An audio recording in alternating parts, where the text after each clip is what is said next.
marked by sustained excellence and leadership. He coached 103 speech state champions, 59 runners-up, and 5 individual debate state champions. Beyond competition, he expanded opportunities statewide through the founding of the Southwest Virginia Forensics League, service on VHSL advisory committees, and the hosting of numerous tournaments. His 2-time recognition as the National Federation of State High School Association's Outstanding Speech and Debate Educator of the Year underscores his national impact. Mr. Speaker, I ask my colleagues to join me in congratulating Mark Ingerson on his induction into the VHSL Hall of Fame, a career defined by excellence and a lasting commitment to empowering student voices.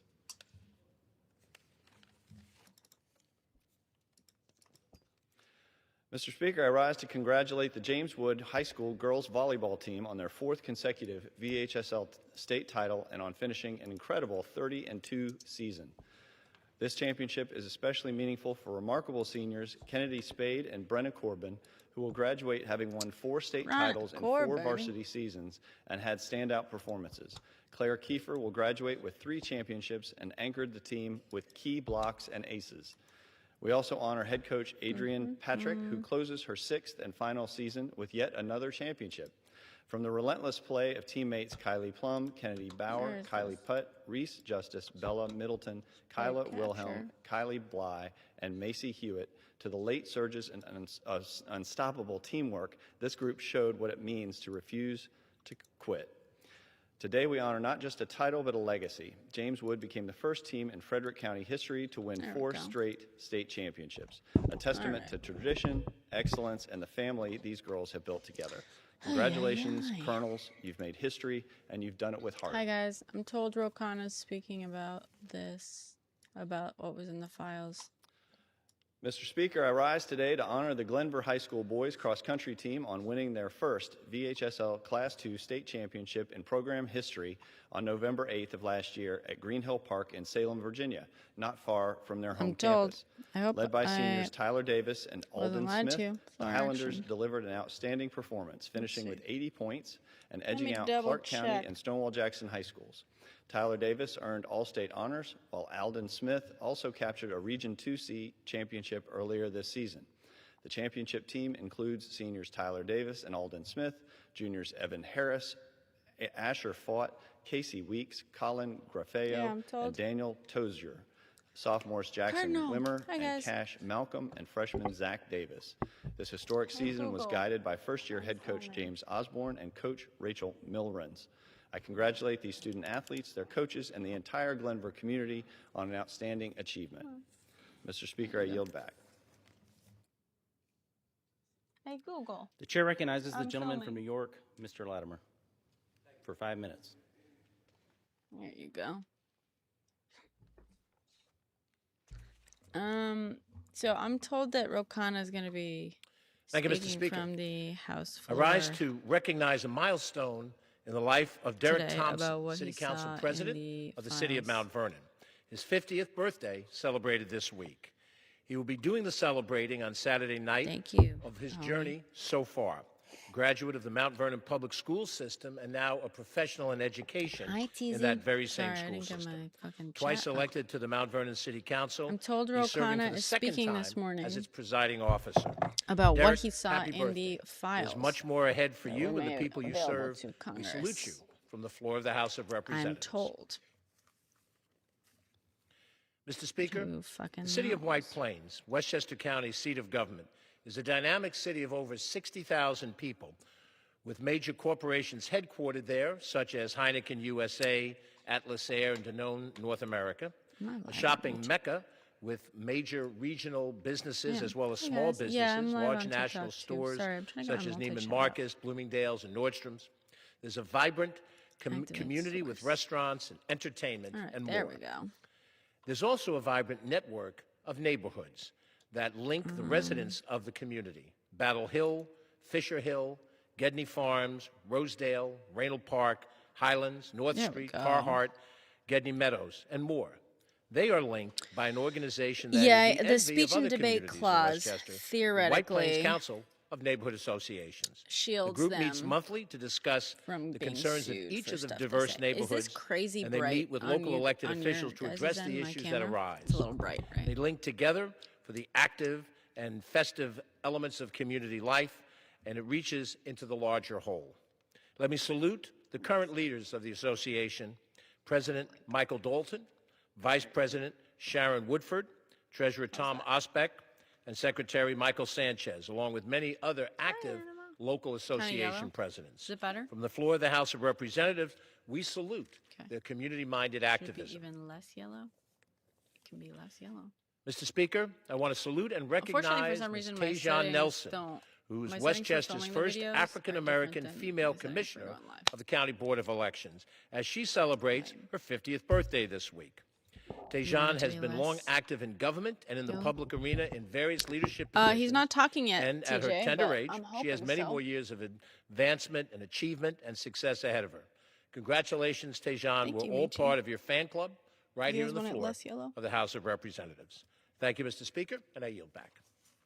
The chair recognizes the gentleman from Virginia, Mr. Whitman, for 5 minutes. It's like too much. God, I am exhausted, guys. Thank you, Mr. Speaker. I rise today to recognize Joe Schumacher for his 25 years of dedicated service to the great folks in Virginia's 1st Congressional District and to our nation. You know, Joe first served as Chief of Staff and District Director for my predecessor, Joanne Davis. He started with her in 2001, and then in 2007 came over and worked as a District Director in our office there. And Joe has just been incredible.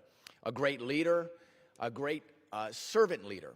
He is connected in every way, shape, or form to the district, to the folks that either knock on the door or call on the telephone. In fact, he's proactive. He gets out there and interacts with folks to understand what is needed in our community, and then making sure, too, that we are a one-stop shop. That is, anything that comes in our office, we're going to help somebody, even if it doesn't involve a federal agency or there's a federal nexus. Joe's going to make sure that we help those folks. His pride in the 1st Congressional District extends to everything that he does, and it's that caring about people and about issues important to the district that really make a difference. He's very energetic, and his commitment to bettering the lives of Virginians and folks in the 1st District is unparalleled. I'm deeply grateful to Joe for his years of service, his expertise, and his countless number of hours that he's spent, many hours of overtime out there working on behalf of the great folks in the 1st Congressional District. He's had a profound impact, not only on the district, but on my work. You know, I look to him to make sure we understand what needs to happen, and he's there to help motivate me to get those things done. He's truly one of the finest leaders that I know, and I deeply appreciate his dedication to the great folks in the 1st District. So, Mr. Speaker, I ask that you join me in recognizing Joe Schumacher for his 25 years of service to Virginia's 1st Congressional District and to our nation. I want to speak briefly, too, about community project funding. You know, through fiscal year 2026, the appropriations process, I was able to advocate and secure $20 million of taxpayer dollars money to come back to the 1st Congressional District. You know, this is about making sure that we do our job here and make sure those districts get the dollars that our constituents pay into the federal system, make sure some of those dollars come back. And I'm proud to deliver results that matter to Chesterfield County, Matthews County, Bethel Manor Elementary School, the Middle Peninsula Chesapeake Bay Public Access Authority, the City of Williamsburg, Naval Weapons Station Yorktown, the Virginia Institute of Marine Science, and Colonial Behavioral Mental Health. I'm so over it. It is not just abstract investments. These are projects that have an impact on communities. Things like Colonial Behavioral Health, where they're actually going to increase access, starting with primary care and then enhancing behavioral and mental health services. We're going to do things like protect drinking water there in the City of Williamsburg, supporting working waterfronts to make sure our economy continues to grow with industries that rely on having access to these creeks, and that means dredging the creeks to keep them open for boating traffic. We talked about the importance of access to mental health services, but comprehensive health care.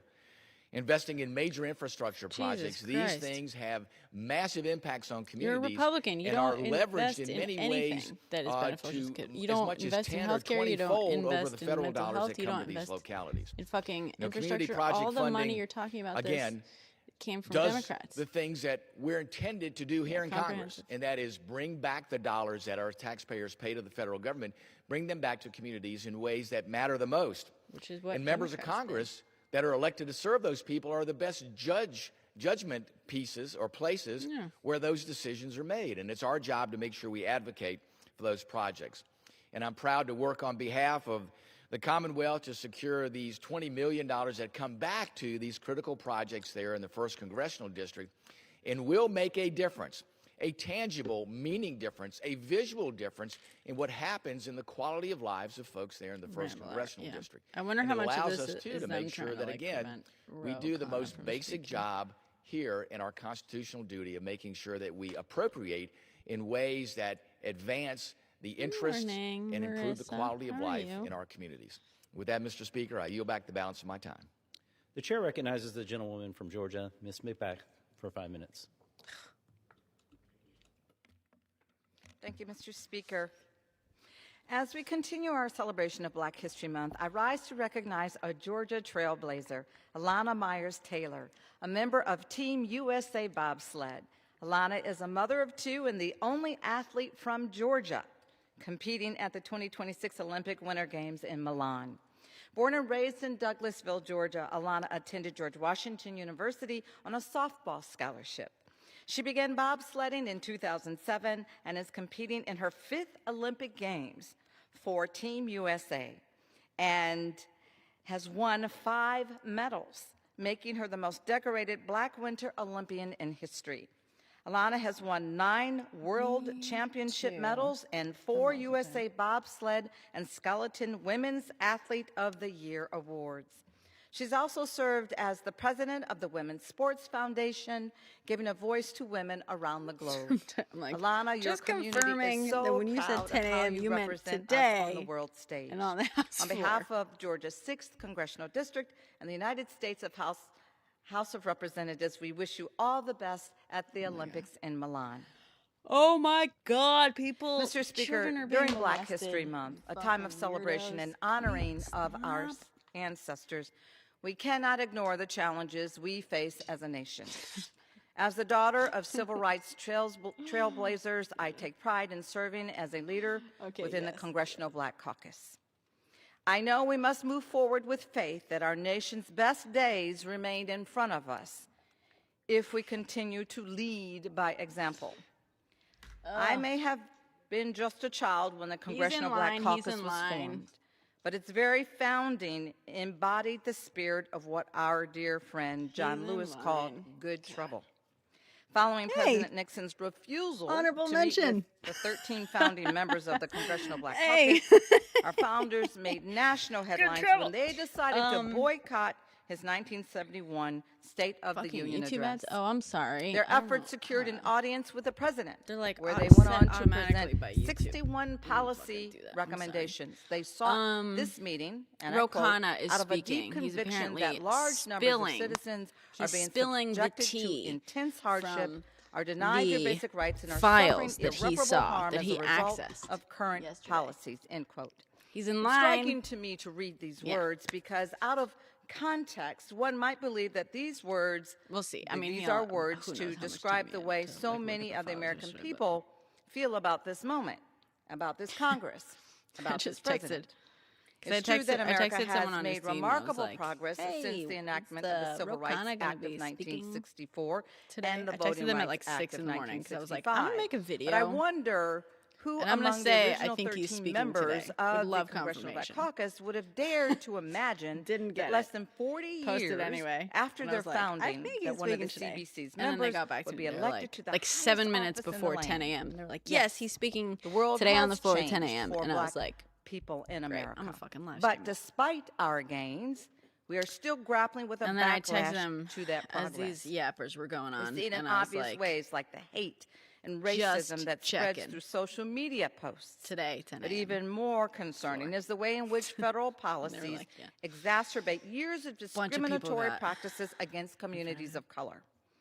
How We am see I it in smiling? housing I am discrimination, so healthcare tired. disparities, and wage gaps. So I'm not going We to see it when the address it. extraordinary service of the Tuskegee Airmen is scrubbed from the Department of Defense websites in an effort to erase their service to our nation.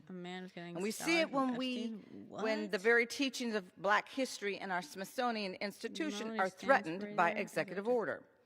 just as the Congressional Black Caucus of 1971 did. The Congressional Black Caucus of 2026 refuses to stand by morning hour in the face of these efforts to undermine the impact and the importance of black men and morning women. hour debate. And so we they just stand all get against extremists in line that would rather erase our history than address our needs.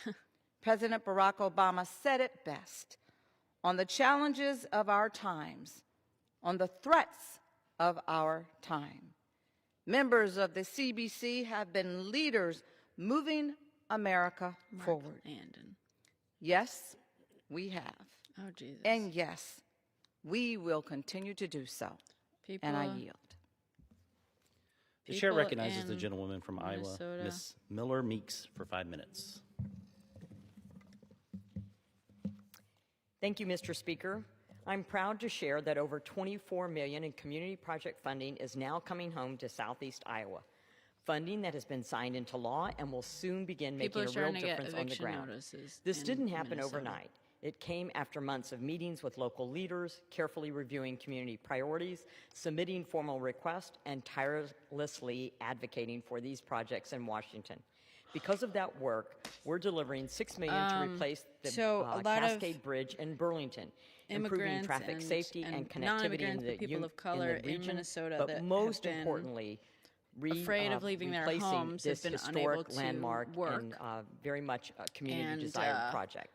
As a We're result, paving hazardous school bus routes in Jefferson County, upgrading intersections in Coralville, and strengthening key emergency routes in Keokuk County. These are not abstract policies. They are practical, meaningful improvements that directly serve Iowans. We're trying to raise some money. Deeply grateful to the city and county officials who partnered with me on these efforts. I came to Congress to deliver for Iowa, and I'll continue fighting to make sure our link in my get the support they've earned. Linktree, by the way, where you can donate to help some Latino construction workers. Mr. Speaker, I rise today to celebrate the 50th anniversary of the Washington Community Theater. Last week, the Washington Chamber of Commerce marked this milestone with a ribbon-cutting ceremony and a Live After 5 celebration, recognizing 5 decades of art, culture, and community collaboration. Since opening in 1976, the theater has served as a home for community productions and regional events, thriving because of community initiative and generous local support. Led by President Mike Jewell, the anniversary celebration honored the theater's boards and volunteers for their contributions and welcomed Mark Fisher, an experienced arts leader, as the new manager and technical director. Showcasing local and regional Iowa talent, the Washington Community Theater has become an important part of the community. It is I think people are just relying on what information gets out, you know what I mean? The Washington Community Theater's strong reputation and lasting legacy reflect the powerful impact the arts have in our communities. Oh, I'm sorry, Mr. Speaker, I rise today to celebrate the historic win for Iowan and American seniors. This tax season, Iowa seniors are finally seeing meaningful relief that reflects a lifetime of hard work. Thanks to the Working Families Tax Cuts, seniors now qualify for a $6,000 Social Security tax deduction, giving them real financial breathing room and long overdue peace of mind after 4 years of high prices under the Biden administration.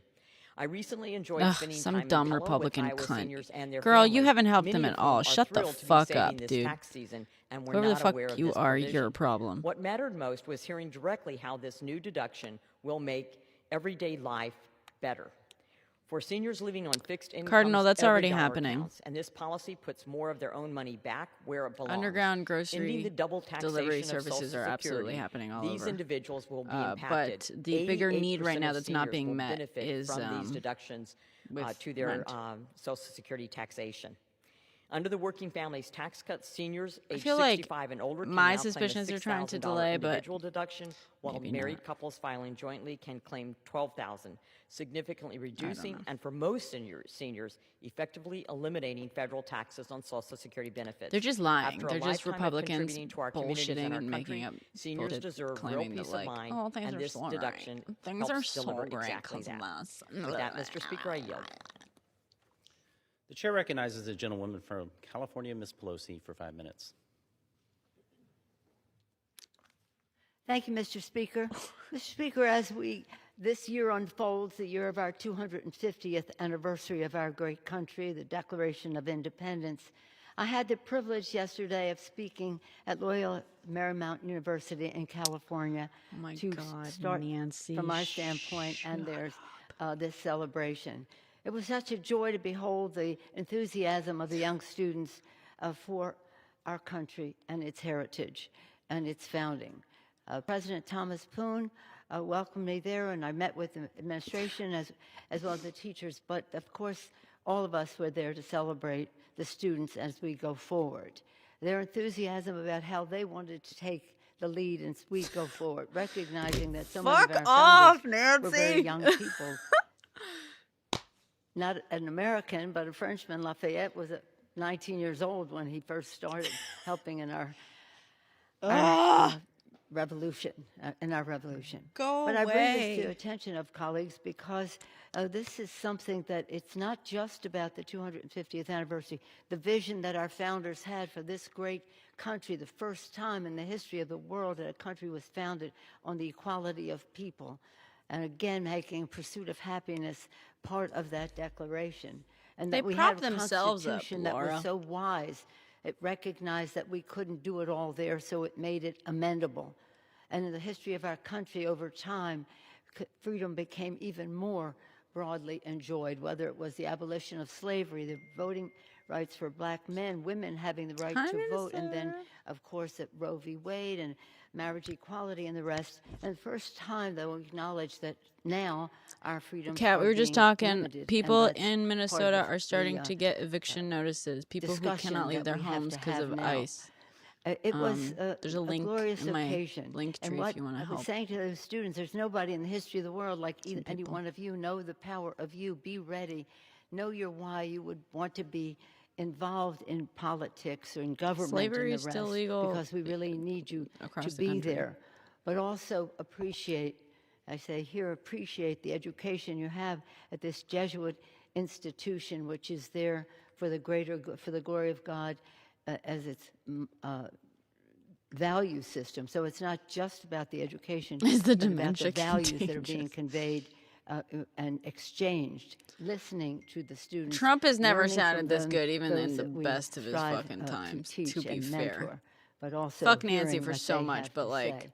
So I'm he's never grateful to sounded them this for giving me fucking- the opportunity to have this as one of my first events to observe publicly the anniversary He of did the in his AI clips. Declaration True. of Independence, and that everything that flowed from that. I thank President Poon. I thank the university. So impressive to see the enthusiasm that Loyola Marymount University had, for our great country. Another note, though, the day before, and I want to call this to the attention of some who may not be aware of what happened before. As the world knows and acclaimed the performance of Bad Bunny at the Super Bowl halftime. I rise with pride in that because we take pride in San Francisco Bay Area hosting, even though we didn't have a team in the game. We had responsibility for hosting. Our mayor of San Francisco said, my main responsibility is the weather, and the weather was beautiful. And we were so happy to see all the patriotism. The songs that were sung throughout, the flag, the military were present, the flag, but of all the sessions, planes that flew over, and then the beautiful performance led by Bad Bunny, and at the end of it, he Just said, her saying God Bad Bunny's bless America. It's interesting to see the reaction to it when people said, well, he's not an American. Yes, he is. He's a Puerto Rican, and he's an American.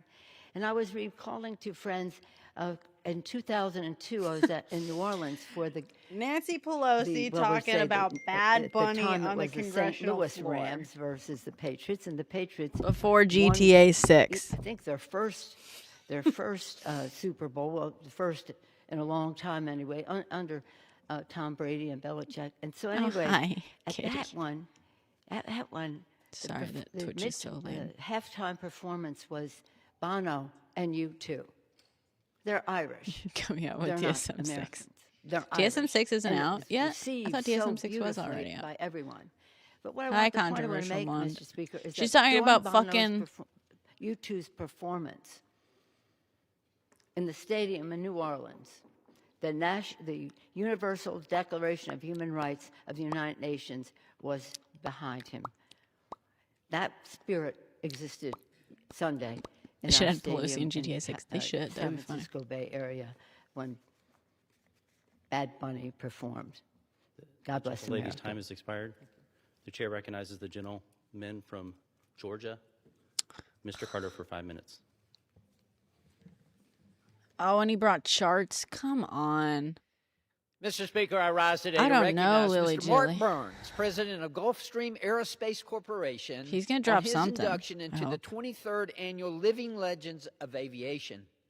Founded in 2003, the Living Legends of Aviation Awards recognize individuals who have significantly there a impacted the cue we can aviation reference? industry. I don't think so. This includes entrepreneurs, innovators, industry leaders, astronauts, record setters, pilots turned celebrities, and celebrities who have become pilots.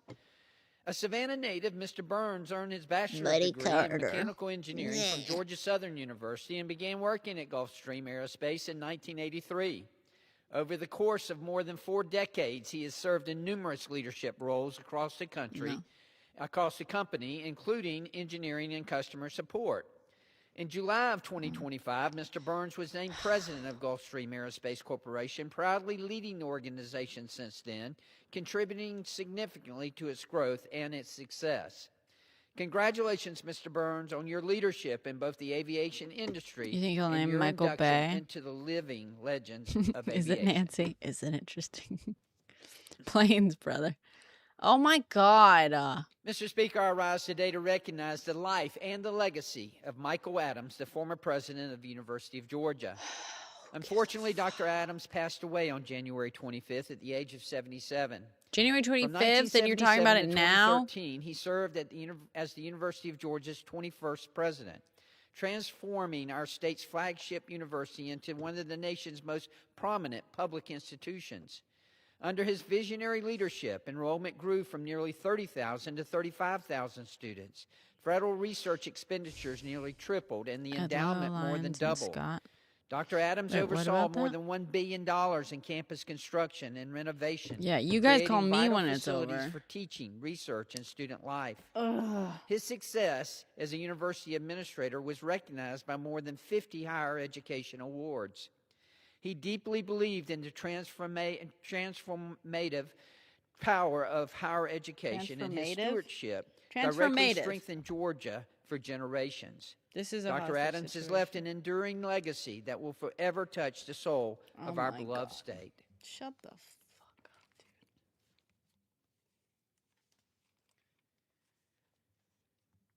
Mr. Speaker, I rise today to recognize Colonel Stephen Tracker Thomas, who is retiring from command of the Georgia Combat Readiness Training Center at Savannah Air National Guard Base. Since assuming command in 2023, Colonel Thomas has led this premier training hub with unmatched commitment and devotion. Drawing on nearly 2 decades of combined active duty and Air National Guard service, he elevated the CRTC's role in preparing warfighters for great power competition. Under his leadership, the center continued hosting quarterly large force exercises, exercise training specialists, and theater deployable communications, and delivering exclusive cross-demand training from Charleston to Orlando. His vision has solidified the CRTC as a vital national asset for the Air Force, Air National Guard, Reserves, He's just and talking other about whatever the partners. fuck he wants him to. Thank you, Colonel Thomas, for ensuring global air readiness and dominance. Devin, We Bro wish Khanna's in line, but we I don't know wish how many him people and in his front of him. family He's a waiting. fulfilling retirement. He's waiting. Oh my God. Mr. Speaker, I rise today to honor the memory of George Wittenberg, a bright young man taken from us far too soon following a tragic car accident on January 30th. I want someone. George was a 21-year-old student at the This is a University request of for Georgia you, from chat. Austin, Anyone in Texas. here who's got He was a beloved the son, same neurodivergence brother, I have, cousin, and but friend, like whose a little bit infectious more time spirit on their touched hands. countless lives. I want someone to go his through involvement and in find Sigma Phi Epsilon every and congressional Crew, session that this a knucklehead, religious organization at the this University chuckle of Georgia. fuck, George exemplified has faith, decided to just leadership, and like kindness. delineate a His bunch friends of would like describe the him as obituaries. smart, confident in a source I want to know how often he does this because I want to know if this is just something he's decided to do today. The day Khanna is going to come in and like personal growth and friendship have left drop some fucking info on some stuff. You know what I mean? Why are my toes blue? Our hearts ache for this loss. I pray for the Wittenberg family and all who knew him. May God's perfect plan bring you comfort. Thank you, Mr. Speaker, and I yield back. The gentleman yields back. Always for men who pass the chair recognizes the gentlewoman from California, Ms. Rivas, for 5 minutes. Good eye. Mr. Speaker, I'm proud to deliver over $2 million in federal funding to the City of Los Angeles Crisis and Incident Response through Community-Led Engagement Program, or I was CIRCLE. going to speak on CIRCLE the is Epstein a 24/7 unarmed response program that sends a team of mental health professionals on the ones that Congress and individuals had access to address non-urgent LAPD calls relating I was to the told that homeless apparently population. like it was like Through the use 80% of this them were federal still funding, redacted. CIRCLE will now expand to 80% more of them are communities still in my redacted, district, even though it's including North fucking illegal. Hollywood and Sun Valley. By meeting people where they are, CIRCLE helps prevent crises from escalating and connects individuals with the service and long-term support that they need. The safety and prosperity of communities in the San Fernando Valley is one of my most critical priorities. I'm working with stakeholders and leaders across my district to ensure that all people feel safe and welcome in my district. I'm proud to bring these resources that will improve mental health and address substance abuse within the homeless population. In LA last month. That's kind of cool. I'm proud to secure over $1 million in federal funding to the CSUN Autodesk Technology Engagement Center. This center will be a tech hub where students in our community will be able to explore their curiosities before in they STEM got to the through DOJ. hands-on Like learning opportunities. the DOJ received These funds will allow the center to purchase cutting-edge tools FBI, and equipment for the Discovery Lab, Student Success also Center, FBI was and helping other DOJ to state-of-the-art redact them technology. release, so I don't As fucking challenges continue to plague our country, including climate disasters and health-related threats, I'm tired. it's important that we understand how STEM can be used to solve these issues. As an engineer and former STEM educator, I have seen firsthand what can be done when we provide accessible STEM education resources to communities with diverse backgrounds. For over 65 years, I kind of wish we has hadn't provided like students across the San Fernando Valley with the educational opportunities that they need to I kind of succeed wish we in our hadn't world. publicized With the how funding easy it I was was to able to underdact help the first secure round of them. for Like the we could have Autodesk just Technology Engagement kept Center a at lid on it CSUN. and let them keep doing that. You know CSUN what will I'm saying? be able But to of course, continue we're all preparing just so students fucking for excited the workforce. I'm confident to that share. with this support, students will feel encouraged to pursue careers in STEM and create innovative solutions to solve the demands of our ever-changing world. I know, if only. I mean, we're hundreds of millions of people. Of course, I'm proud to deliver $1 million in federal funding to Los Angeles Valley College for a new cybersecurity center. It could have, right, Michi? This funding will provide the latest software and training for our current and future cybersecurity professionals to engage with. Cybersecurity is one of the fastest growing career fields in California and across the country. In fact, California has promoted a statewide initiative to train 50,000 entry-level cybersecurity professionals by 2030. The expansion of STEM education in my district will help close equity gaps and barriers that traditionally exist. Meeting the demand for careers in cybersecurity not only boosts our workforce, but also ensures that the United States remains a global leader. Cybersecurity education needs to be accessible, and this center will foster those opportunities for students from diverse backgrounds to gain experience from those who are in the cybersecurity field. It also ensures that our workforce is better equipped to prevent the threat of cybersecurity threats to our key infrastructure. I look forward to working with LA Valley College to continue paving pathways for students to access high-paying, in-demand careers. Thank you, and I yield back. The gentlewoman yields back. The chair recognizes the gentlewoman from Minnesota, Ms. Fishback, for 5 minutes. Oh, we like Minnesota. I'm listening. Mr. Speaker, I rise today to congratulate Ellen Lampton of Perham on her National Service Honor Award. This prestigious award, presented by Helper Helper, is reserved for individuals who embody the very best of civic responsibility. Since 2022 alone, Ellen has dedicated over 1,000 hours of service across nearly 300 separate volunteer commitments. Whether she is volunteering at the Perham Living Gift Shop, assisting with local bake sales, or spending countless hours calling bingo games for residents, Ellen's presence is a constant source of joy and stability. Her service goes far beyond mere numbers. It is defined by what her neighbors describe as a spirit of generosity, leadership, and deep compassion. As her colleagues at Perham Health and Perham Living can attest, volunteers like Ellen are the heartbeat of our rural communities. Her dedication reminds us all of the difference one person can make when they lead with heart and faith. He's in the front row waiting.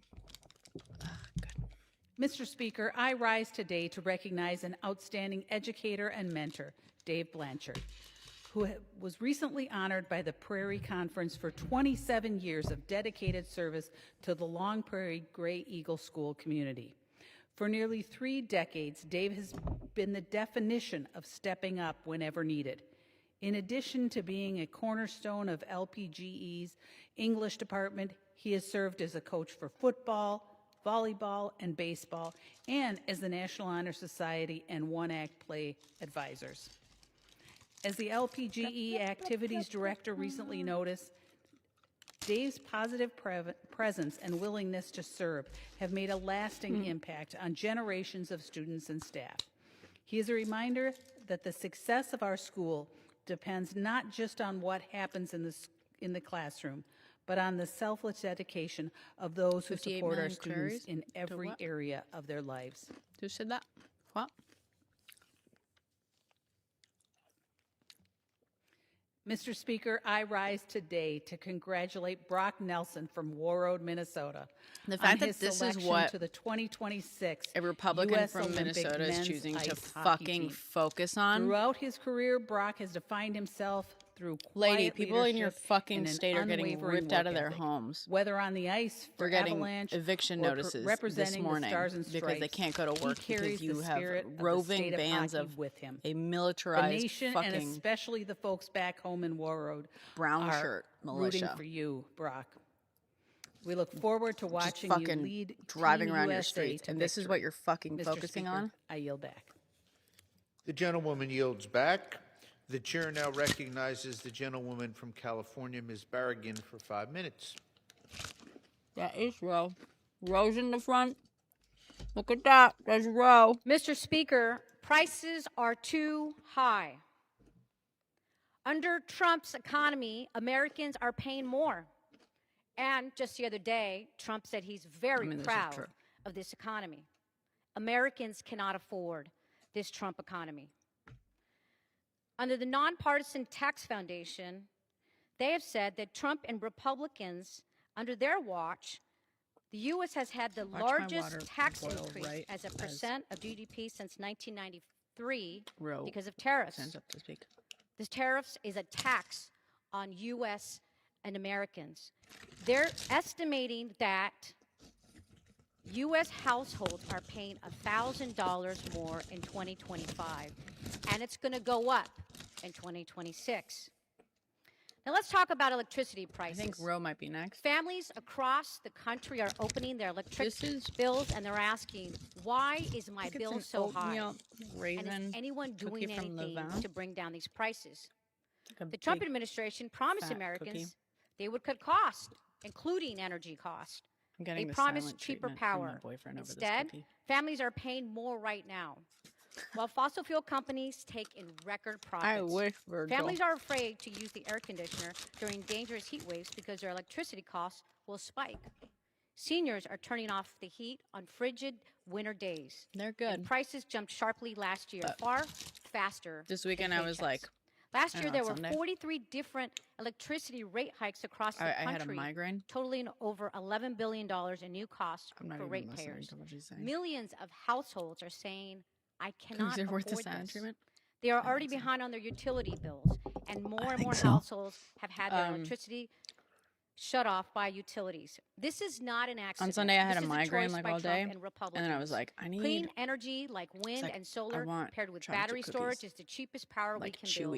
If we build more of it, we can lower electricity prices, which means American families will be able to turn the heat on in the winter or the AC on. He was like, "What are you up to?" I was like, "I need." But the Trump administration and Republicans in Congress are doing everything they can to stop clean energy that will help lower costs for the American taxpayer. And I was like, they're rolling back programs to help build low-cost power. I'm going up to Levan, they are making it harder to build new wind, solar, and transmission projects. Projects that were already planned, and I was like, that's going to take hours under construction, it's far away. And also, that's not the kind of cookie I want right now. Or scraped. I was like, I want the result, thin and chewy, higher prices not like for working families. Big House Democrats are fighting for affordable clean energy. We believe energy policy should make life easier, not harder. We believe the way to lower prices is to build more if it's worth making a video about power, not less. We believe that no senior should have to choose between heat and medicine, and no family should have their power shut off while fossil fuel companies nearly make half more a million money fucking than arrests. they've ever Where's seen this in the coming past. from? Americans deserve better than broken promises and rising bills. We must deliver lower cost, including he was like, no, you want this kind of cookie. I was like, no, I don't. I yield back. The gentlewoman yields back. The chair recognizes the gentleman from Washington, Mr. Baumgartner, for 5 minutes. Thank you, Mr. Speaker. Rose in that front row. I rise today to celebrate the beloved Colfax boys basketball coach, Reese Jenkin. Coach Jenkin is battling stage 4 pancreatic cancer with the same courage and determination has inspired his players for years. I'm going to get the Just this week, cookie I was already getting for myself. For the first time in over a month, he returned to Colfax High School, not to coach, but to cheer on his son, Adric, so on I got senior it. night. I got my cookies. Despite the toll of his treatments, and then Coach hours Jenkin's later, because I knew it would take hours, smile lit up the gym he shows up with Levon cookies, and I was like, from the sidelines. That night, Adric delivered an incredible 38-point performance, leading the Bulldogs to victory and completing a perfect 20-0 season. Yet the true victory was seeing Coach Jenkin there, living proof of the strength that love, faith, and community provide. The entire Colfax community, including the entire Eastern Washington community, stands behind Coach Jenkin as he continues this fight. His perseverance, humility, and devotion remind us all of what real leadership looks like, both on and off the court. Yeah, Mr. this Speaker, was already scratched. Today also, is World Pulses Day, and I rise to celebrate Eastern Washington's pulse growers. What is a pulse, you say? Well, one of the reasons I am standing on the House floor is to give rise to the new branding of the hardworking farmers who produce lentils, chickpeas, dry beans, and peas that feed our nation and the world. Pulses are a powerhouse crop, rich in protein, packed with nutrients, and a cornerstone of healthy diets across the globe. But they're also a win for our soil and our climate.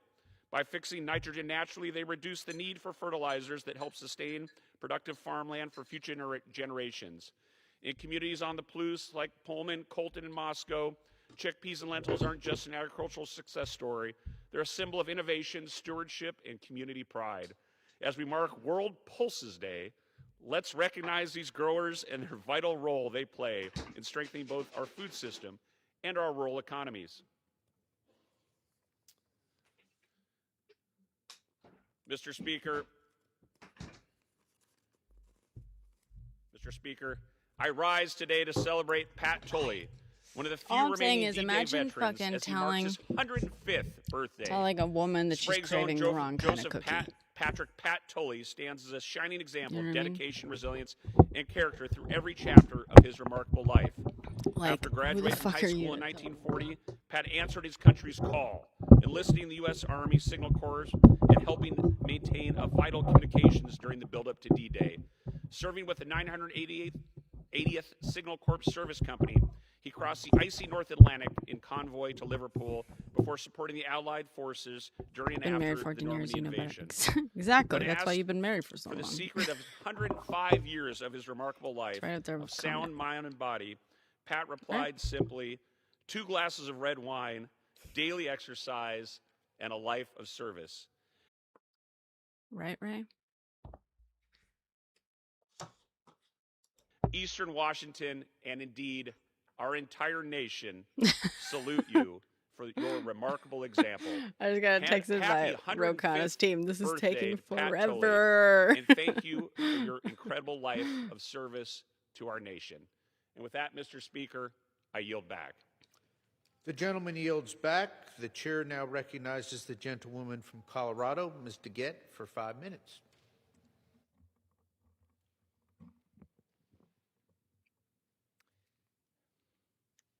Thank you, Mr. Speaker.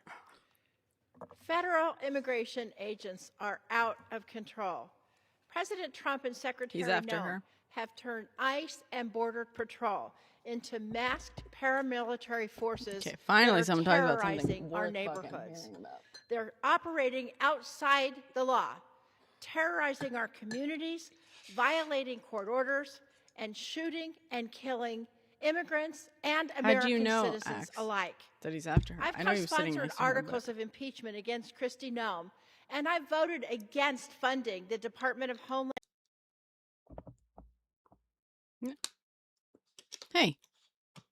Security to hold this administration invest money where it belongs, expanded health care and affordable housing.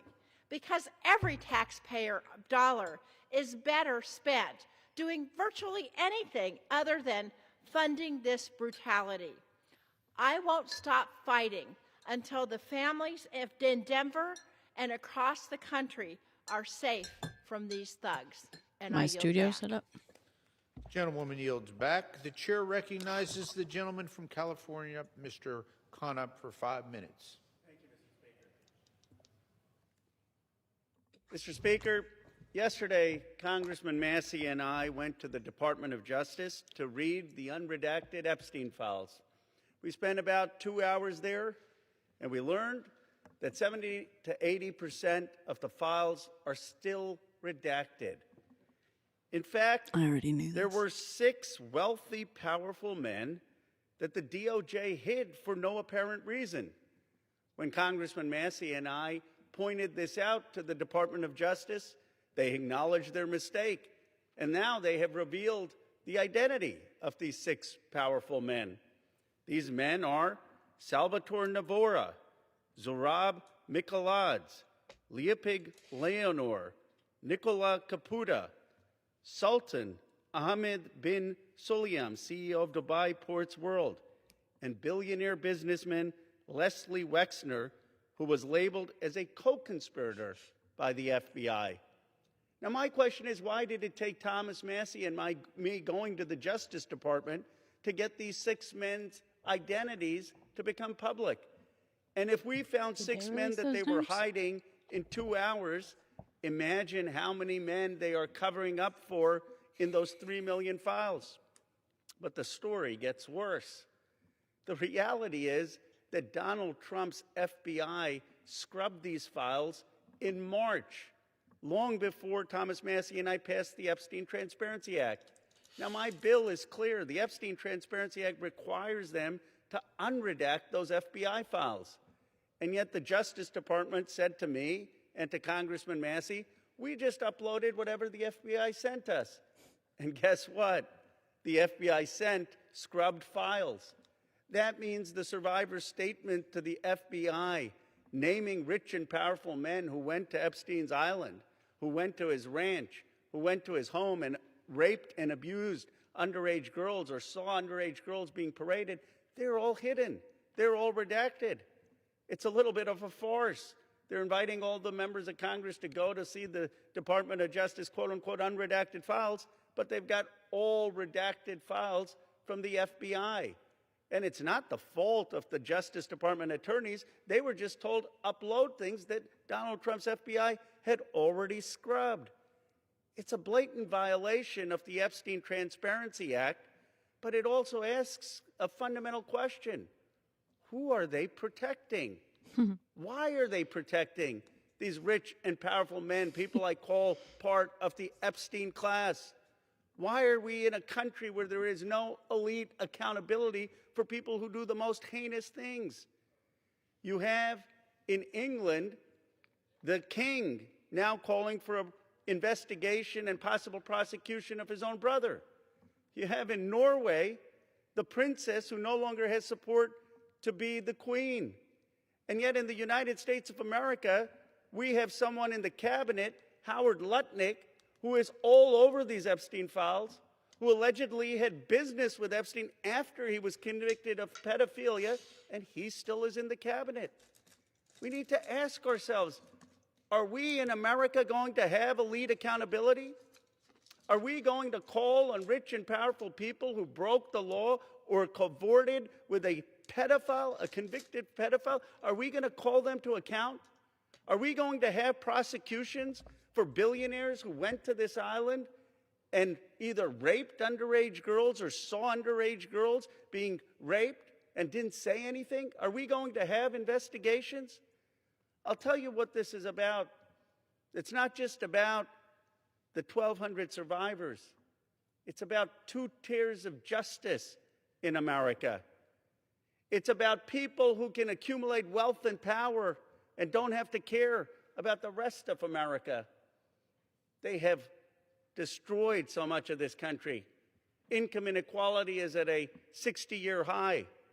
Workers' salaries are less than they have been for 75 years as a part of GDP. Somehow this country seems to be working for the rich and powerful, but it's not working for ordinary working class Americans. I say enough. It's time to begin with accountability for the Epstein class. Hold them in front of Congress, those people who visited the island or did business with Epstein after he was a convicted pedophile. Investigate them, prosecute them, and let's return to democratic accountability in the United States of America. Let's return to one system of justice in the United States of America. Let's return to a place where every American has a stake in this country. The chair recognizes the gentlewoman from Ohio, Ms. Capper, for 5 minutes.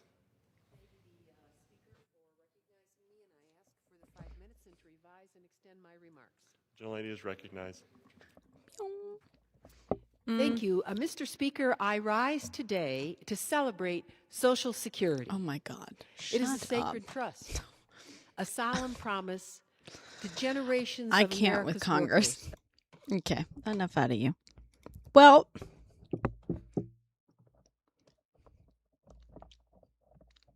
that was interesting. I wish it were more interesting. I mean, yeah, that was a fucking good. It's a good little stump speech. I like that we got the names.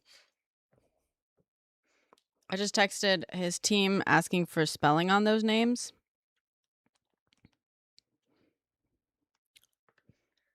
They're getting them to me.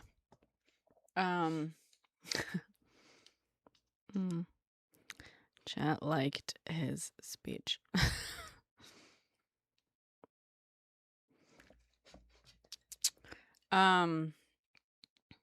He only had 5 minutes. Yeah. Loved it. Okay. I'm going to say asterisk. Asterisk.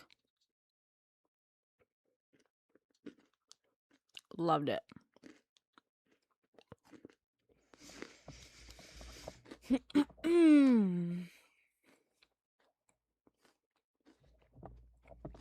It's more than the rest have done. Well, yeah.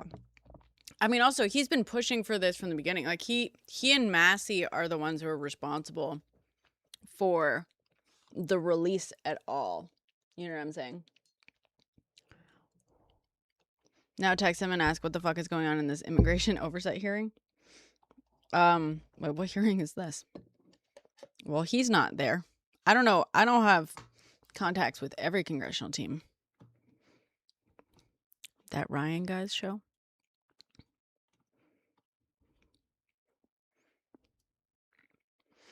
What would happen if every Democrat took their time to spill names? Good question. So, couple things we've learned. I feel a little bit bad, but also kind of proud that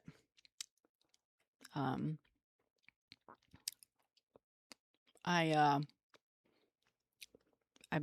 spilled the tea to you guys before he did. That like apparently like 70 to 80% of the stuff was still fucking redacted. I mean, Ray, I think the reality is there's more than just names that are redacted. You know what I mean? We need more than just names being spilled. Also, like, names alone isn't anything. Like, in the same way, it's funny. I was going to make a video about this, but I've been, like, a little burnt out. You know how people have been, like, attacking Mom Donnie's mother for being on, like, a Peggy Siegel list or something? Like, she invited someone to a party that, whatever. And then I also saw someone going after, like, Blake Lively for it and using it. Some Justin Baldoni, purchased account, no doubt, was like, Blake Lively was inviting Epstein to da-da-da-da, and there was like Peggy Siegel or something. I was like, Jesus Christ. You don't have to like Blake Lively. I don't know a single person who likes Blake Lively, but as someone who works in the film industry, from what I have seen, there's so much bullshit being spread about, like, against her. It's fucking wild. But anyway, the Peggy Siegel thing, I was like, Peggy Siegel. I know that name. She's like a big PR person in Hollywood and stuff, and like brags about, there's articles about her, about like how she has a list of like, I think 30,000 people, list. And I was like, I feel like I've been invited to a Peggy Siegel party. And I looked in my email a couple days ago, and sure enough, I've been invited to 2 Peggy Siegel parties back in like 2017. And it's funny because I am a fucking no one. I especially was a fucking no one in 2017. And one of them, the reason I was invited, and this I feel like kind of reveals how stuff works and a lot of that stuff. And so people like, I'm off on a tangent. This explains very little about the Epstein files, but just to let you know. Like, the reason I was invited to those 2 things is because I was actually invited to one thing by a friend. I had a friend who worked for her for a little while. I don't know. I think he was like an assistant of hers or something. I don't fucking know. He worked for her, whatever. And he called me up one day. He was like, hey, are you free like tonight or tomorrow? I don't know, like to come to this like event, like an industry event for Stronger. Do you guys remember that movie with like Jake Gyllenhaal where he was playing the Boston Marathon bombing victim, the runner guy? He's like, I'm trying to fill seats basically. We need to fill seats and, it'd be a cool little networking thing. Like, you have a production company, right? So I can, like, put you down as, like, your production company, and I was like, yeah, sure, that's fine. So me and I took a friend. We went to this thing. We were literally fucking, like, seat fillers. Events mentioned. Wait, the marathon thread? That event's mentioned a few times, actually. Wait, really?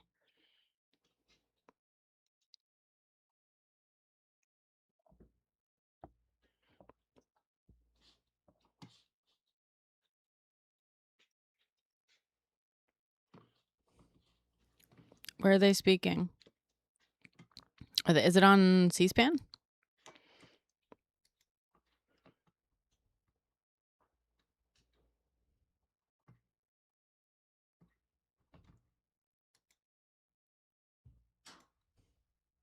On Fox?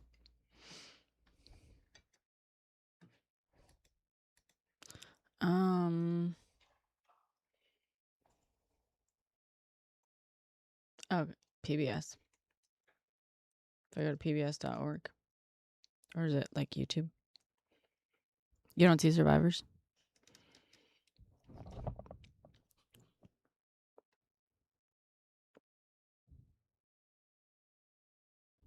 Should I do PBS News?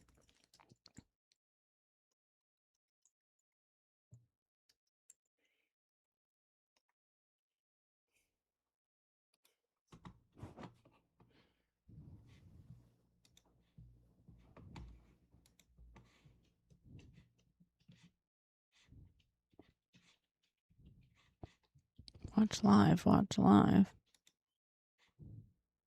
The fuck? News, TikTok. Oh.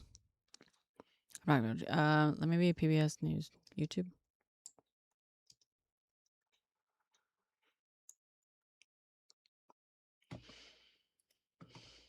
Maybe a news hour.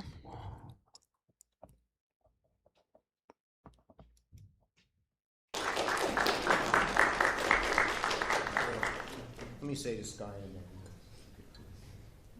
So the Bible tells us. Oh, Jesus. When something terrible happens to people. Chuck, you're fucking Jewish. The natural inclination is to curse the darkness, to turn inward, be angry. But the Bible also tells us it's like angelic to light a candle, to create light. Does the Bible say this? What happened to your loved one from it happening to anyone else. You are lighting a candle. We thank you. Jesus. No, it doesn't. Okay. We'll take questions on this subject. Yes. Thank you very much. Mark Stone from Sky News. Nope, it's not in there. Thank you for inviting us here. That was a very powerful I have a question for you, Mr. Roberts, if that's all right, and also for you, Senator Schumer. Mr. Roberts, the photograph of the then Prince Andrew with his arm around your sister has become, certainly in the UK, a defining part of this scandal. Clearly, he is one person who hasn't answered questions here. What is your message to Andrew Windsor today? Shiva, we light candles for memory. I think he should show up in front of our Congress and answer questions. I think that he has a lot of questions he needs to answer, and he has been exploited through these files to have inconsistencies in his own messaging. So I want today to be about Virginia's law, to not allowing this to happen again, but to Prince Andrew, former Prince Andrew Mountbatten Windsor, to be specific. He needs to show up. He needs to show up, and he needs to answer questions in front of our Congress. Senator Schumer, what was your message to? He ought to. Same thing as what Sky said. He ought to show up and show up now. Yes. A question for you both and the survivors in general. Do you believe that current officials, including Howard Lutnick, the Commerce Secretary, should resign given their proven ties and connections to Epstein? I think we are far behind the UK when it comes to social justice. I think that I think that we are starting to see a form of social justice here, and this is exactly why Virginia's law is so important, because legislatively it says that they can no longer hide, and that's where we're going to focus. What does Virginia's law say? Do you guys know? Yes. Mr. Leader, I'm wondering when you plan to go down to the Department of Justice to use some of the files and what you plan to look for when you go down. Look, the whole file should be released completely. We got them to agree to let people come down. We have to make an appointment, and a number of my colleagues and I are considering doing that very soon. What are you going to look for when you do Everything. What's not disclosed, period. Yes. Can you outline how this legislation builds on the bill that President Biden signed a few years ago? Were there shortcomings that this tries to fix? And you also mentioned you added this. Yeah, Marissa, I agree, but they're not going to start prosecuting anyone under this fucking our law has administration. No loopholes. We don't want any loopholes in this law, because the lawyers for those who did such terrible things will exploit them. That's number one. And number two. Oh, okay. So you know how to write laws without loopholes. So does that mean all the other loopholes were done on purpose? Could have been avoided. Last answer for two. Yeah, and I think it's really important to recognize that we need to provide protections and an avenue to the courtroom for everybody, whether you were a minor or an adult when you were abused. Abolishing the statute. Oh, really? Is that what it is? Those files. I will be going. Thank you, Mela. Tomorrow morning. But the idea that we have to make an appointment and that they're scrutinizing and that they have failed to disclose under the Epstein Transparency Act half of the files, and when they've done so heavily redacted, protecting the predators and exposing their survivors. So we need to call out those actions by the Department of Justice at all times. We are not going to rest till all the files are released, period. Whatever means we have to pursue. Is that right? Yes, that's right. Thank you, everybody. Oh, shut up, Sheila. You're such a fucking follower. You could have led this charge from the beginning.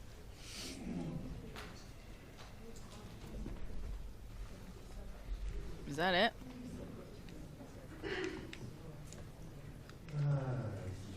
I mean, no disrespect, but you hear him? He's like, oh, breaks your heart. Just breaks your heart. Schumer, why are you such an old fucking fogey, dude? Why are you such an old fogey? Can someone get Schumer the fuck out of there, just in general? Please. I guess that's my job. He's my senator.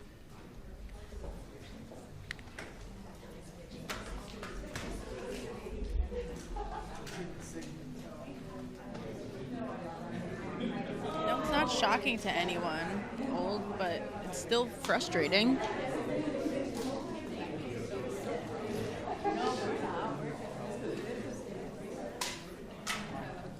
All right, I guess we could stop this. Ay, ay, ay. Did I get those names?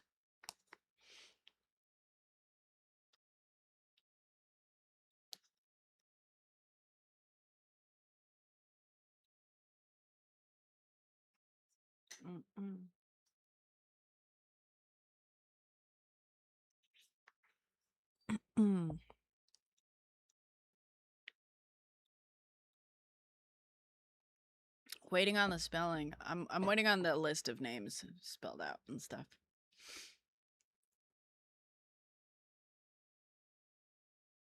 I know, JCH, you didn't, but Old said, is Chuck being useless shocking to anyone? And I said, no, it's not shocking. It's just frustrating. No one said you said it.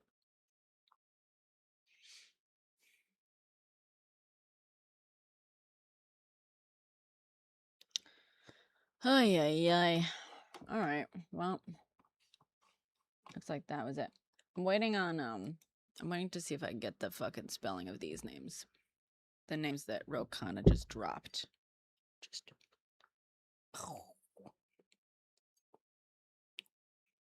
Also because I don't remember the names. I know one of them.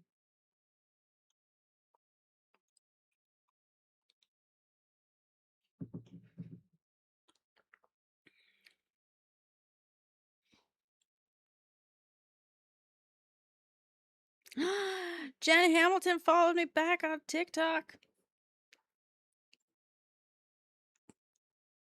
That's the most exciting thing ever. I love Jen Hamilton.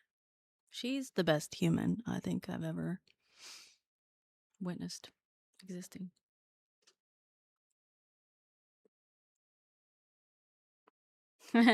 Who's your senator? JCH. Uh-oh. Hold on. Is my TikTok chat not updating? Hi. Fucking hell.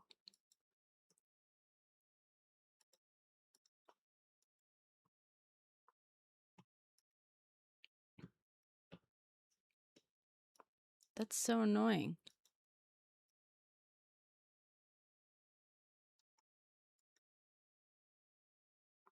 Sorry, guys.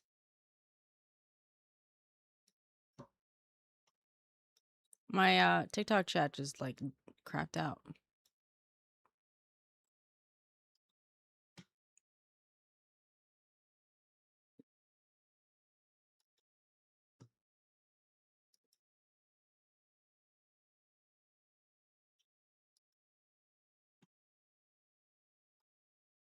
That's so annoying. We're back. Sorry, once again, TikTok did that like, oh, are you still here thing? But I don't have TikTok up. I don't like keep TikTok open. Like, sometimes it gets hidden behind OBS and stuff while I'm live. And so I didn't realize that it was like, are you still here? And I didn't do the thing, and so it just auto ended.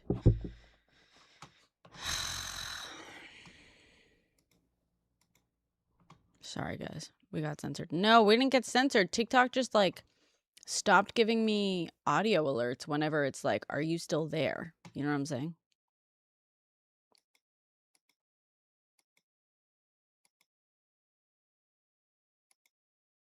Audio mixer.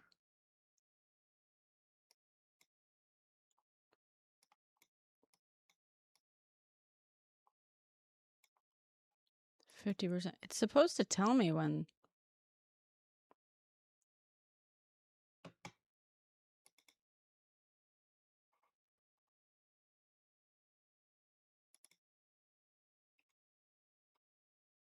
I don't know why.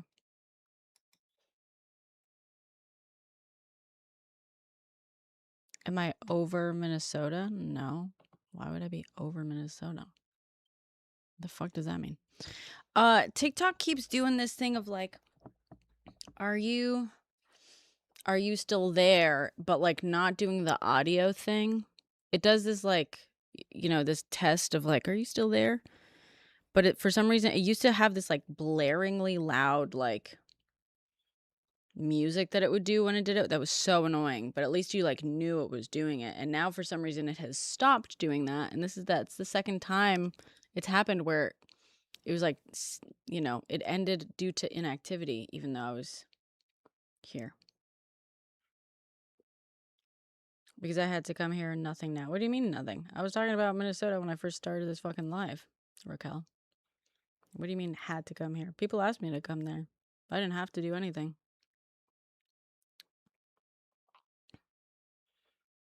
Who's my favorite right-wing grifter? Thank you, Morgan.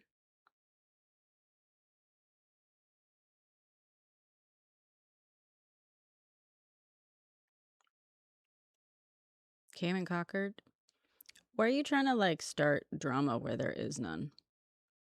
No one said that they were going to Minnesota to conquer. I went and I interviewed a bunch of Minnesotans. And I've been going through a bunch of the footage and editing it. But I can't just post it without basically taking several steps to protect people's identities. I raised some money. I allocated some money. You know, did a bunch of things.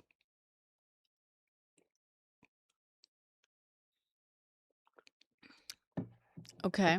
So why are you running around like just accusing people of fucking conquering? I don't know, like it's one thing to be overprotective. It's another thing to kind of try to run around and just like accuse people of, I don't even know what you're trying to accuse me of.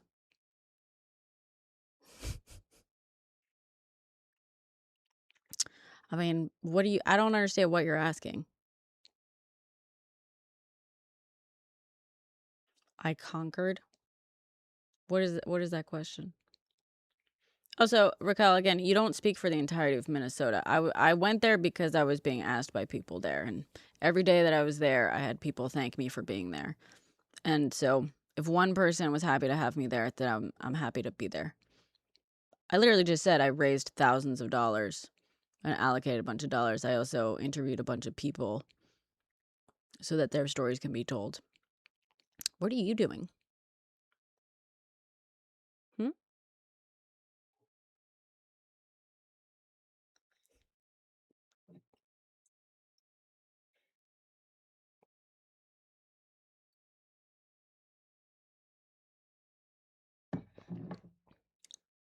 Thank you, Kraft.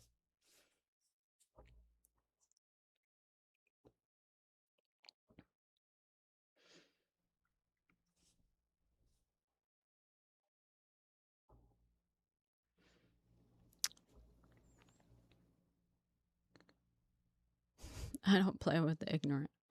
Thank you, Truth. In Milan? No, I didn't see that.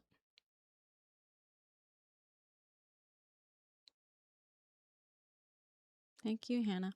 I still have a lot of footage I want to release. It has to, a bunch of stuff has to basically be like blurred out, which takes like hours to basically render out and stuff.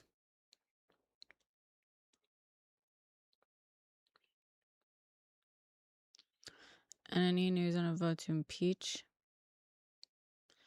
To impeach who?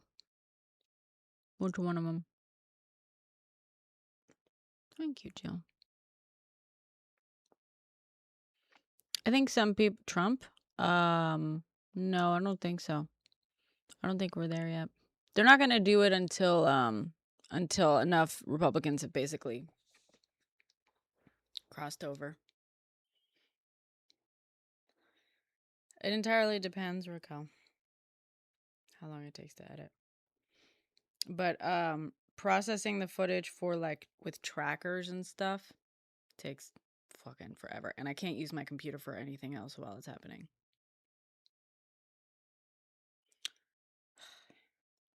It's a whole fucking thing. But also part of it is like Graham Plattner crowd surfed at a Dropkick Murphys concert yesterday. Good for him.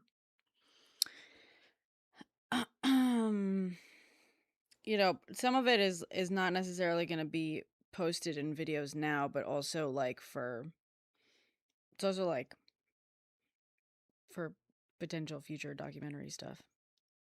Because not all of it can be released right away. It would put people in danger.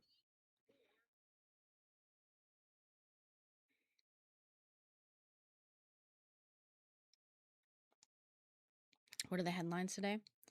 Hold on.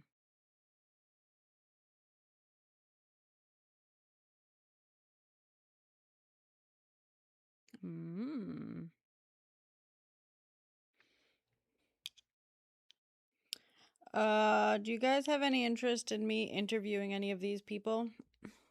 Eric Fudali, a civil rights attorney who represents multiple Epstein survivors and has been doing media today on the Epstein fallout and abuse of the legal process. Representative Wesley Bell, a member of the House Oversight Committee, available to discuss what this means from a congressional accountability perspective. Or Representative James Walkinshaw, who also sits on House Oversight, can speak to what this moment means for congressional oversight and the rule of law. Any of them? Lutnick is not listed. One of those three people. The attorney, Eric Fudali. First guy.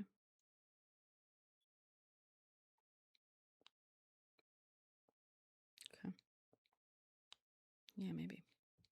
I also, because I get these emails sometimes being like, hey, I can arrange an interview with one of these people if you want me to. But I also, oh, thank you, Scott. Yeah, oversight, guys.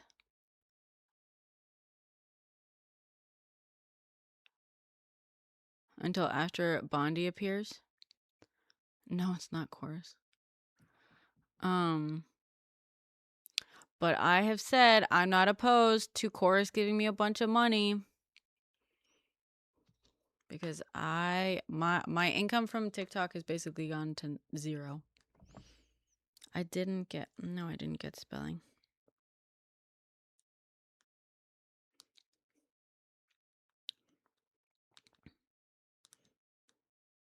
And the names, if you have them.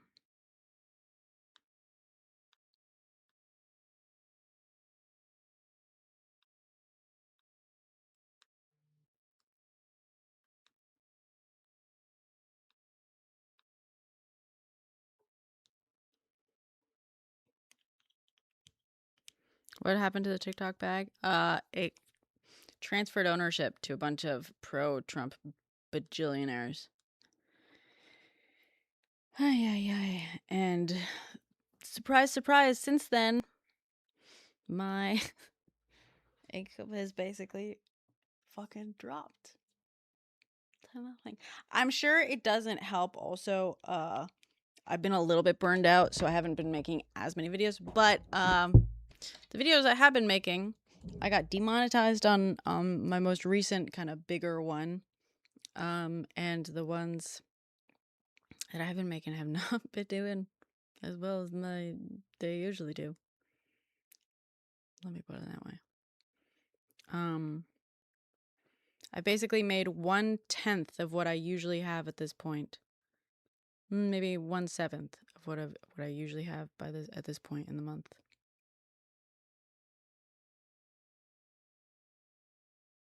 And that's concerning. On TikTok, I don't make that much money on YouTube. I make a couple $100 on YouTube. If Coors gave me the bag, I'd have no objections, none. I mean, as long as I'm always going to say what I believe in, they can't stop me from saying anything I want to say. So if they just want to give me money while I keep doing what I do, I don't have objections. I have yet to see any sort of contractual language that actually said that people couldn't say what they wanted to say. So have I tried Epic? No, what is that?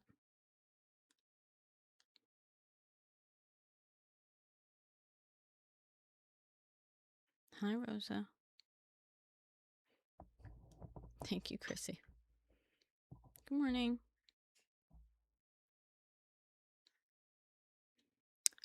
Yeah, Limestone. I know she published it, and I said I actually read the fucking contract language, and none of that contract language says that people weren't allowed to fucking endorse whoever they wanted to endorse or say whatever they wanted to say. You don't understand contract language. That much is clear. You are uneducated.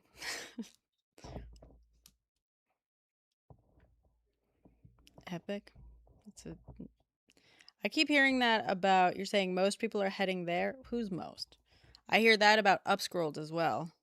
And no one's on Upscrolled. I made a fucking Upscrolled account. Your small hometown was connected to the files. Oh, that's funny. Limestone, I have actually, no, I'm not a lawyer, but I have written actually a lot of fucking media contracts. Yeah.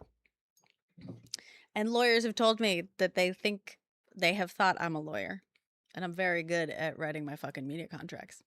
I have written contracts that sound very similar to the contract language that was released. Very fucking standard contract language. It doesn't, no part of what has been released. Now, I don't know what is in the chunks of the contract that haven't been released, but I think if those chunks said that someone wasn't allowed to say something or wasn't allowed to endorse someone, those chunks would have been released as well. But I obviously can't speak to the chunks that haven't been released. The ones that have been released didn't say in any way, shape, or form that the people couldn't say what they wanted to say or couldn't endorse whoever they wanted to endorse. That's not what that fucking said. So.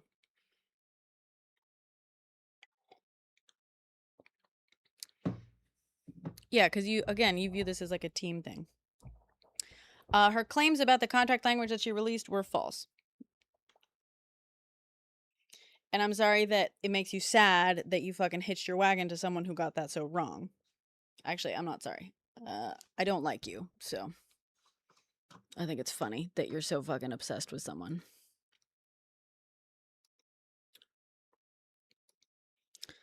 Anyway.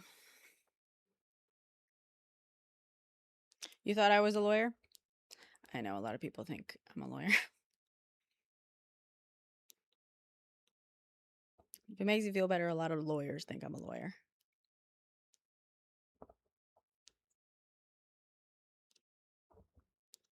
I'm just neurodivergent as fuck. I take things very literally. Which happens to be like a very good thing. I'm good at contract law. I would love to be one. Yeah. I've talked about, yes, I've said for many years, if I could afford law school, totally down to be a lawyer. But I can't, and I won't be. But yeah, I think legal language, I fucking love legal language and contract language and stuff. It's like the clearest language there is. You know what I mean? Like, by necessity. I think it's the most beautiful fucking thing ever. I love it. That's how I tell stories. You know what I mean? I'm so fucking precise with my language, and I want to dial in exactly what I mean so that it's like I cannot be misinterpreted or misconstrued. Because people do that. You know what I mean? People misconstrue what you say, what you mean, whatever. I fucking love contract law and legal language and stuff. Legalese. Oh, master journey in public policy. That's kind of cool. I'd probably breeze through law school. Thank you. I did once, years ago when I was like in college, I took like test, your constitutional law class. Yeah, I would fucking love that. Is the public able to watch a Pam Bondi testify today? Is it happening today? Damn.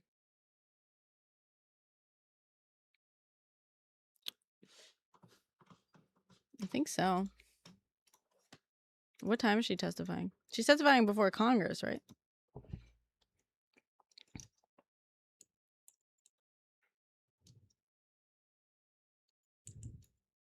Testimony. Senate Judiciary.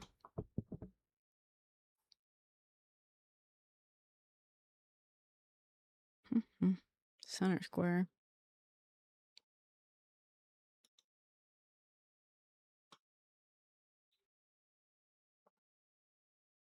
No, it's tomorrow.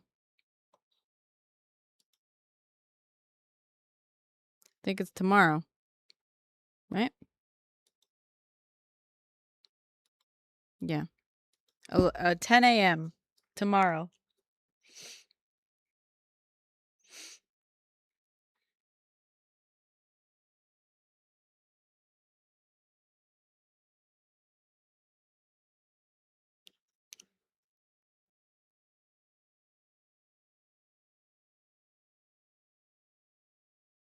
MPH. Masters of Public Health? Is that what you got?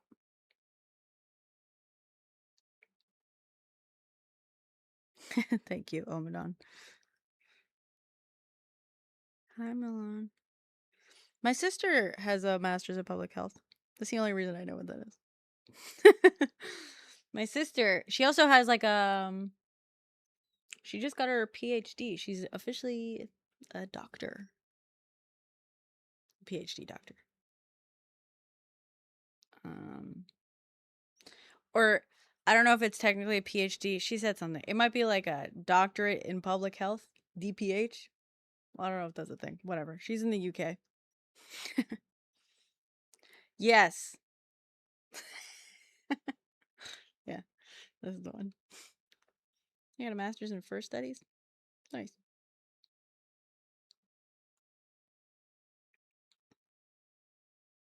Over 500 million views.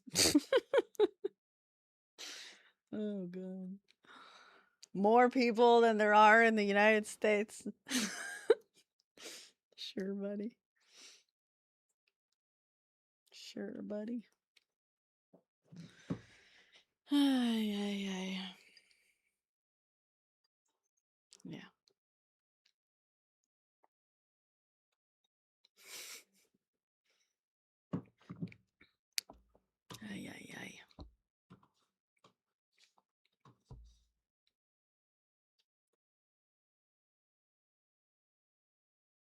Look at this dumb cunt.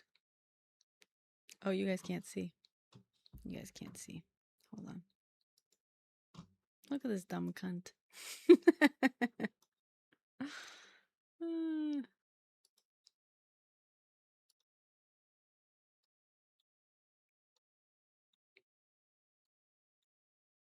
Whoops.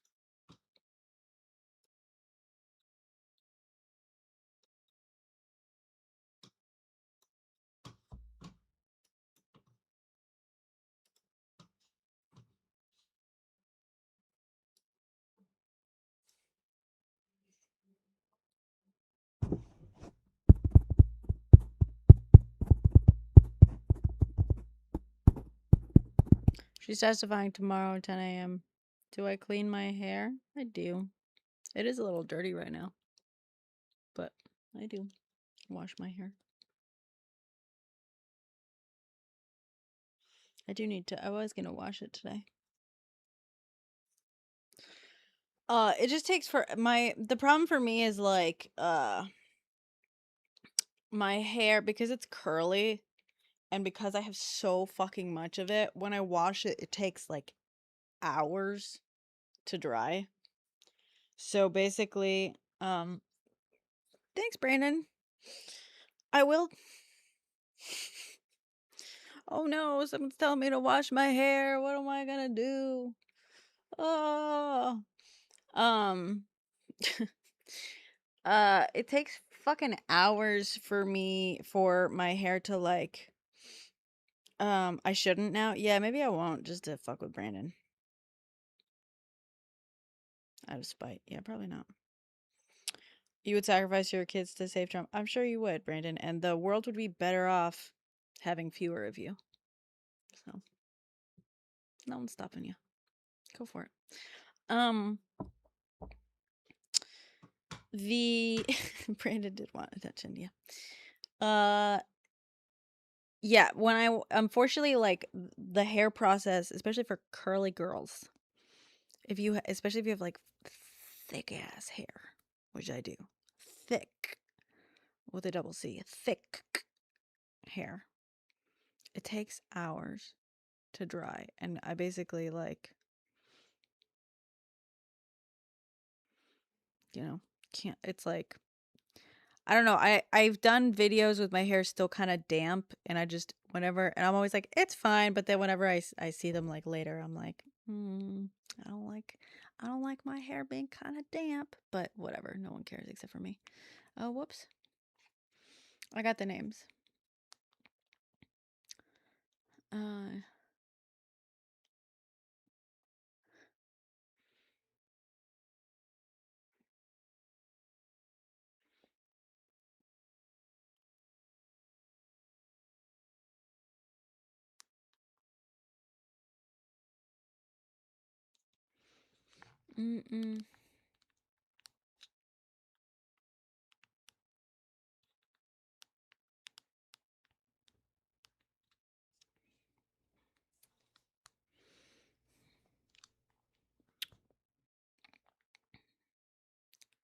All right. Salvatore Navora. Zurab Mikeladze. Leopig Leonor. Who the fuck are these people? My God. Nicola Caputo. Sultan Ahmed bin Sulayem. And Leslie Wexner.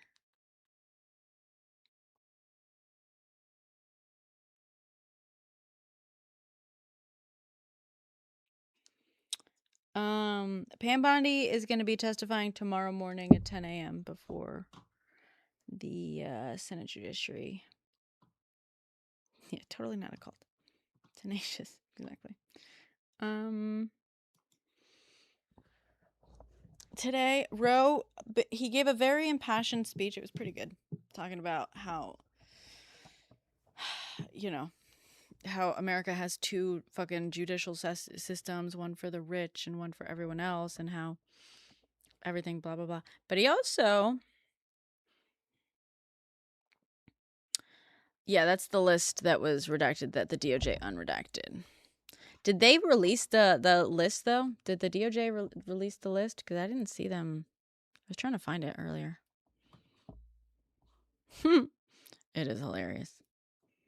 It is hilarious that she is honorable in front of her name.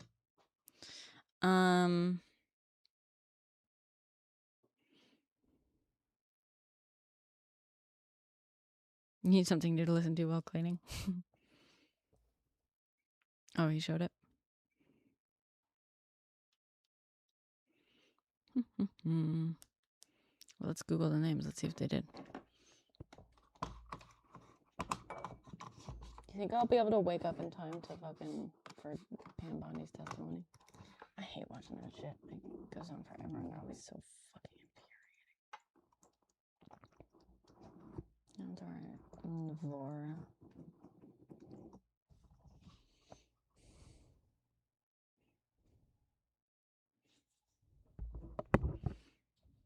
No, I don't think they released the list.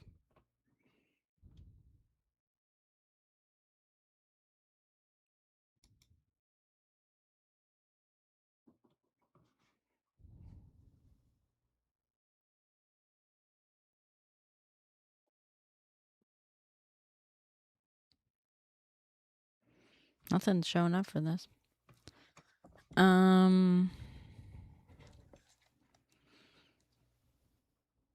Maybe Lawrence O'Donnell.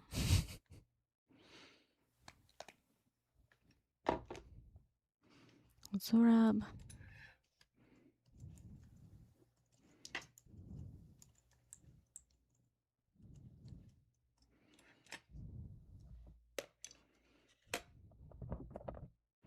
I mean, I'm Googling the names. I'm not getting any sort of like.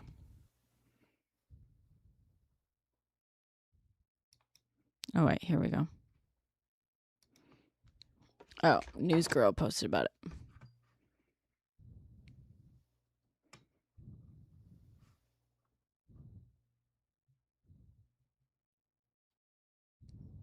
But she didn't write it down, did she?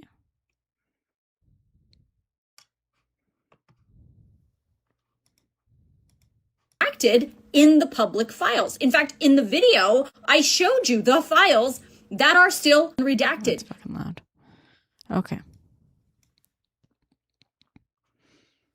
Are you going to share the names?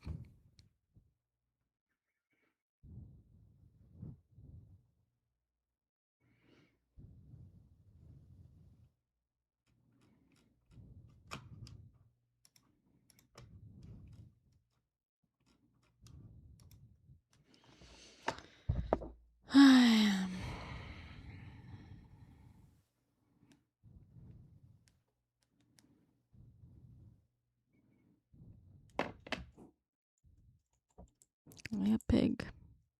Eleanor. None of these names are showing up like anywhere.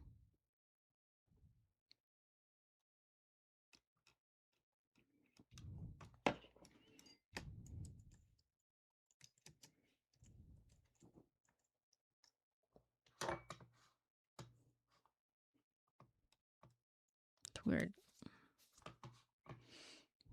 Nicola Caputo, former member of the European Parliament. That's the guy who,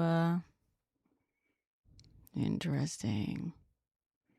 That's the person that they were talking about, like,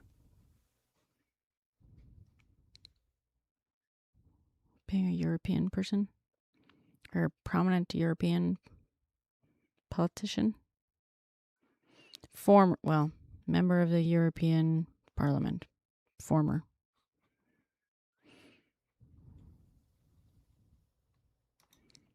Italian.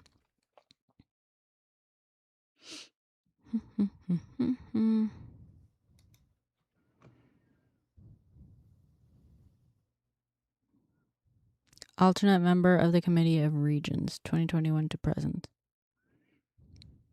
He's like a Director General to the President of the Campania region. Okay, he's like a regional dude, something. Okay. All right.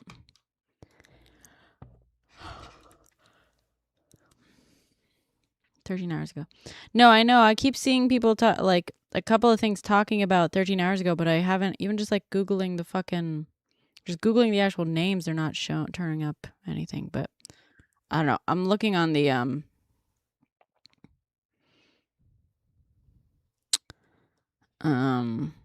Leslie Wexner, we know, and Cillian. Yeah. I don't know. I'm searching on my fucking Windows computer, which for some fucking reason Google works way worse on here for some reason. Google works way worse on here. Anyway, okay.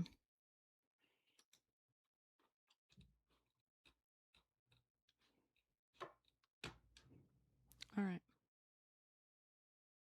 Shows the paper on his video.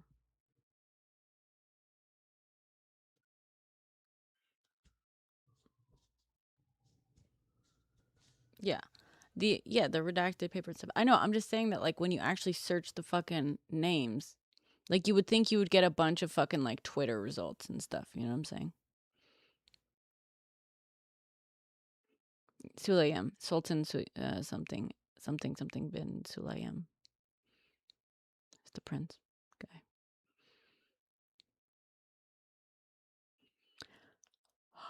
Oh, look, it's Good Trouble's biggest fan, Steven Ramirez. Hi. The guy who's in denial about being a fucking Latino man. Self-hating Latino.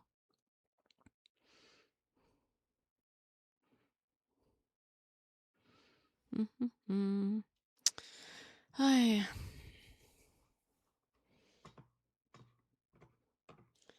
All right. I think we know. We covered what we were going to cover. I think I'm going to go to... I don't know. No, I'm not tired enough to go to sleep. I'm going to lay down. I think I'm going to lay down. He's being racist in GT's comments. Well, of course. He fucking hates himself. He hates himself so much. He's going to run around pretending.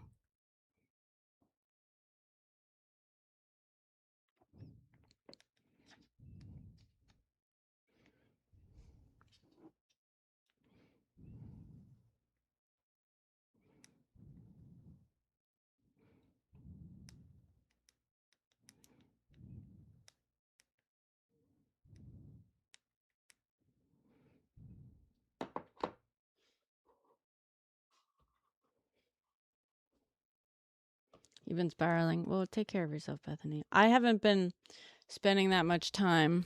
Read a relaxing book. I don't know if I can do that anymore. Why? I mostly avoid the files, reading the files, unless I have something very specific that I'm looking for. Because I just know that I would get super just lost down those fucking... Even just looking for one thing the other day. I texted GT the other day, I think, and I was like... Because I had been on his live and I said the same thing where I was like, listen, I'm letting other people go through the files. Because I just know my brain. And, like, if I were to just, like, start on that journey, just, like... Let's see what's in here. I wouldn't come out for, like, 5 years. But every once in a while, like, there's, like, a specific thing I'm like... Can I find this fucking, I wonder if this specific thing. Anyway, I was like, all right, actually, I keep thinking about this thing and I keep wanting, let me just check to see if there's any like new references to this thing. And I Googled it, not Googled, but like searched in the files, one fucking word. And like 3 hours later, I'd been working on a different fucking video. 3 hours later, I was like, and I texted GT and I was like, I made the fucking mistake of looking up one fucking thing in the files. And here I am 3 hours later. Like I knew I couldn't, my brain cannot handle this. So.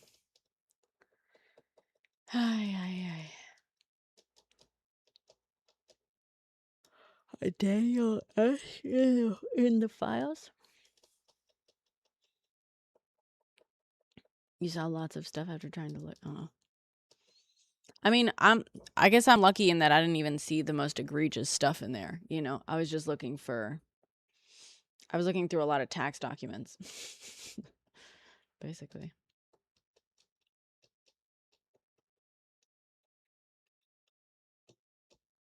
Audiobook with timer voice wonders for napping. Oh. Yeah, that's smart. I gotta get into audiobooks. I like books. I like podcasts. I should love audiobooks. Noisy immigrant? I haven't heard of that person. The noisy immigrant. I like that.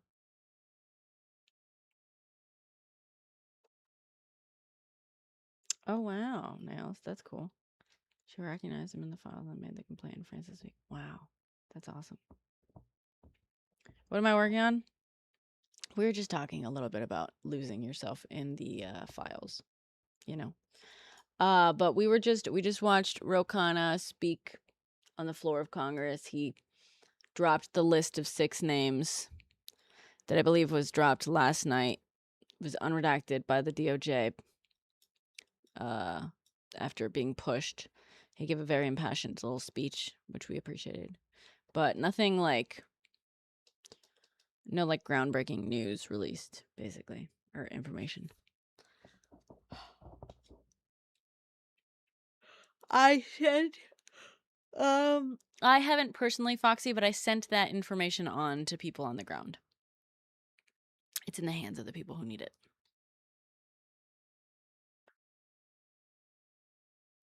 What do I think about what he said? We liked it. Chat loved it. We loved it. It was great. It was a good thing to say. I was hoping for a little bit more like information. You know what I mean? What were the names? The names were... DOJ released them last night. Apparently. Salvatore Navora, Zurab Mikaladze, Leopig Leonor, Nicola Caputo, Sultan Ahmed bin Sulayem, and Leslie Wexner. My theory about the Leslie Wexner redaction, at least one of them, because in one of place it's like Leslie is redacted, but like Wexner is in there. My theory is that it got redacted because they were redacting like either a different Leslie or used AI to like redact all female names, and AI was like, oh, Leslie's a female name, and it was like, bloop. You know what I'm saying? I think a lot of this was like run through like ChatGPT or some, you know, whatever equivalent. Grok, maybe.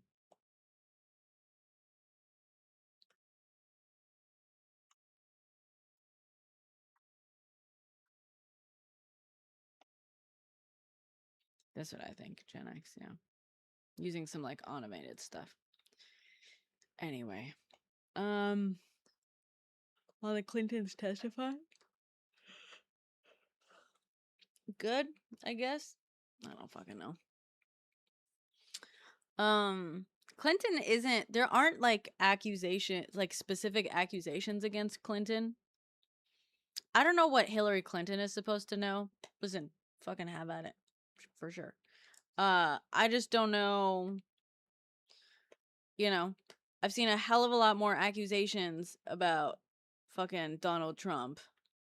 And like way fucking more evident, like I want Donald Trump to be hauled in front of Congress. You know what I mean? We have a bunch of fucking women and girls that have accused Donald Trump of him raping them. As far as I know, there's no specific accusations against Clinton like that. If there are, listen, this, I don't want this to be misconstrued as some sort of like defense. I'm just like, I don't know. Clinton wasn't Jeffrey Epstein's best friend. So, interview him. Cool. Go for it. But I don't fucking know. Maxwell attended Chelsea Clinton's wedding. Oh, damn. I didn't know that. Was a foreign asset. Figure he was supplied by Israel. Yeah, Drew. I think his allegiance was clearly to Israel. I think it's less about like who's owned by who in that sense. I've talked about this before. I meant to make a video with the like second batch of files that came out because I went down a rabbit hole with regards to the accusations about like Lake Michigan and stuff. And it was just like a rabbit hole that basically sort of like explained a lot of the little history, you know, the Jeffrey Epstein sort of background of like who kind of like taught him their ways, which was Adnan Khashoggi, and he had like a yacht, very famously, whatever. And Adnan Khashoggi was at one point theorized to be the richest man in the world, and he wasn't just like a rich dude and a Saudi prince. He also was like just up in the fucking intelligence world, you know what I mean? But it's like at a level, we're talking about people who operate at a level where intelligence is business and business is just intelligence. You know what I mean?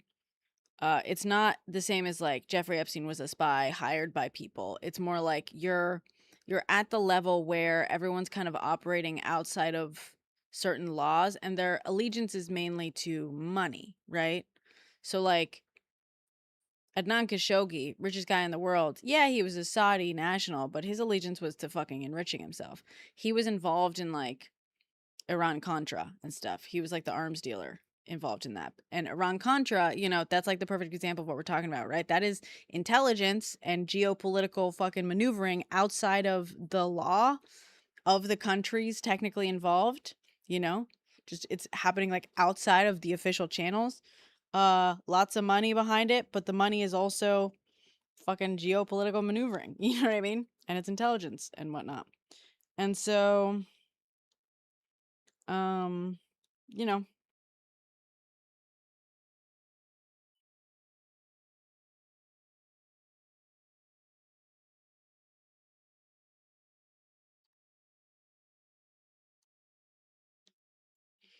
Khanna tweeted the names spelled correctly and stuff.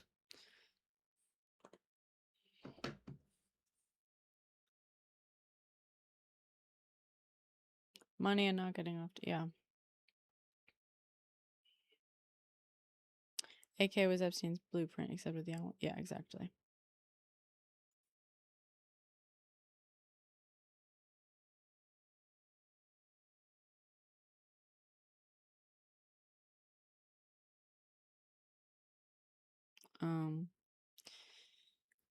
I've seen videos of the White House nighttime. Yeah. But again, TikTok, that doesn't like counter what I'm saying about like no one has come out with specific accusations against Clinton the way we've seen like tons come out against fucking Trump. I would not be surprised if there were specific accusations against Clinton. I just don't know, you know. To me, I'm like, well, when we look at the number of times, you know, interview him all you want. I don't give a shit. No one gives a fuck about Clinton. Interview him, throw him in prison, whatever. But when people are like, now we're gonna get real answers, I'm like, I don't think we will. I don't know that we will. Real answers about what? You know? There's no like specific accusations necessarily, like except that he was like in a place a couple times, but like not. Yeah. How do we feel about Trump being the official whistleblower for Epstein? I don't know what you mean. Ehud Barak from Israel was deeply involved. Yeah.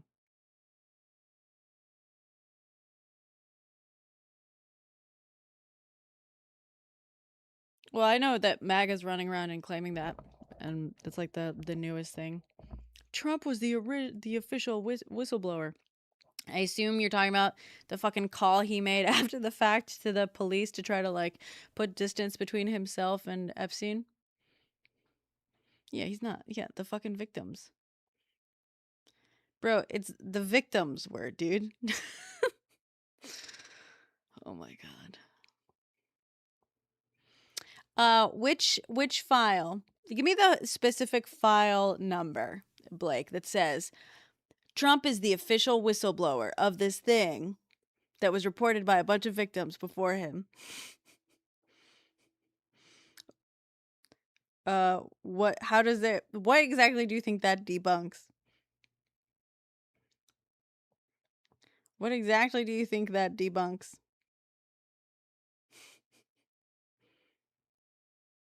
Hi, Brookie. Give me the file number that says Trump is the official whistleblower. FD. No, that's not. Those aren't the fucking file numbers for the Epstein ones. EFTA. EFTA, and there's a number.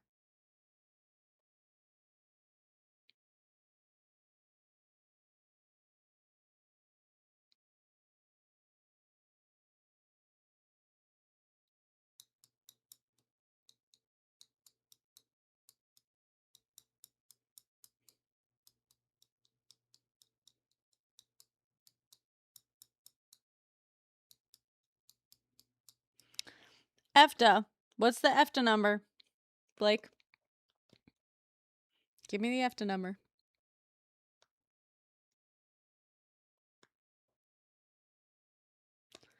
Nope. Why are you making shit up? Why are you making shit up, dude?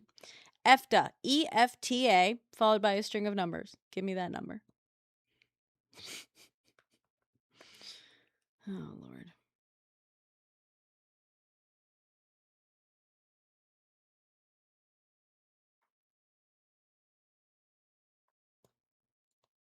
You have 30 more seconds. No, Blake, you said that there was a document in the actual Epstein files that supposedly somehow says that Trump is the whistleblower, the official whistleblower. So give me the EFTA number. Have you been through the actual files? If you had, you would know what I'm talking about. But instead, I suspect someone popped something onto Twitter and you fucking believed it with zero actual understanding or context of what you were actually being shown. So give me the EFTA number.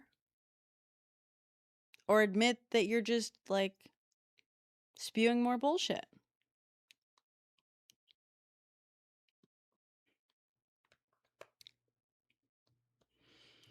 Oh, brother.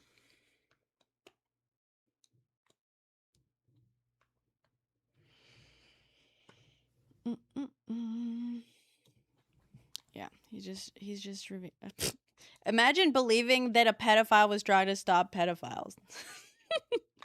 Imagine believing that Trump, known for raping children, was trying to stop fucking pedophiles, dude. Again, you have no idea what you're talking about. If you knew what I was talking about, you would know what I meant when I said, give me the fucking EFTA number. Give me the EFTA number. EFTA.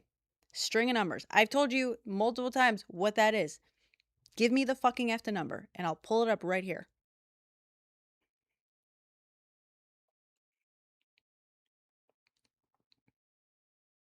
You have 30 more fucking seconds.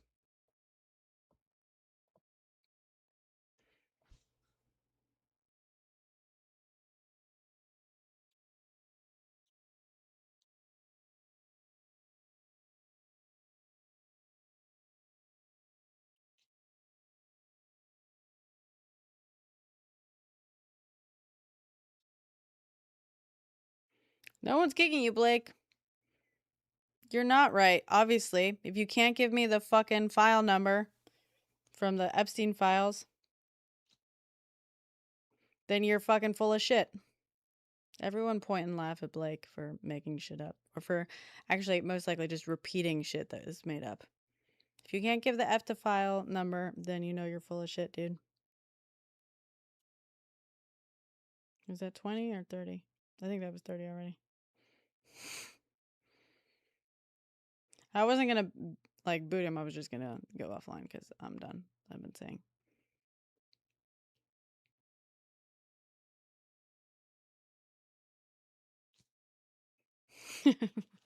Oh, you guys actually are pointing and laughing. I love it.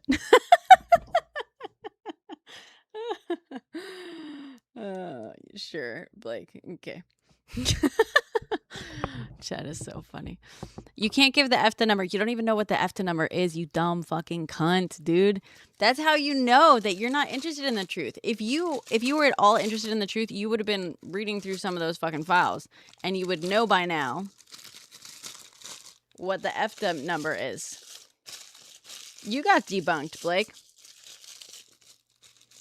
You got debunked. You can't provide an EFTA number because it's not a fucking Epstein file. Jesus. And once again, I'm asking you, I asked you if you're talking about that fucking phone call that Trump made to the cops after they fucking started their investigation on Epstein, which would make him not the official whistleblower.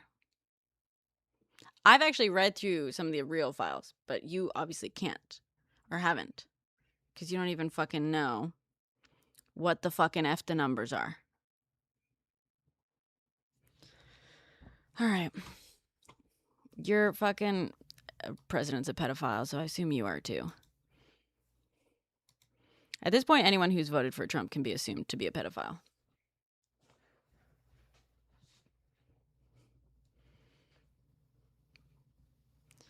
Blake probably can't read. You're right.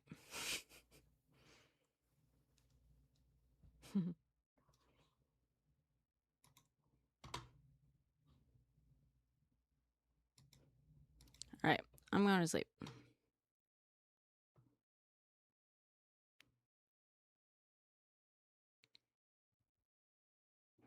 Mike Johnson tried to say Trump was... I know, right?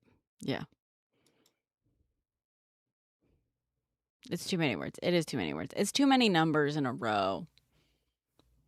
You can't expect him to like not lose it with a string of numbers that long.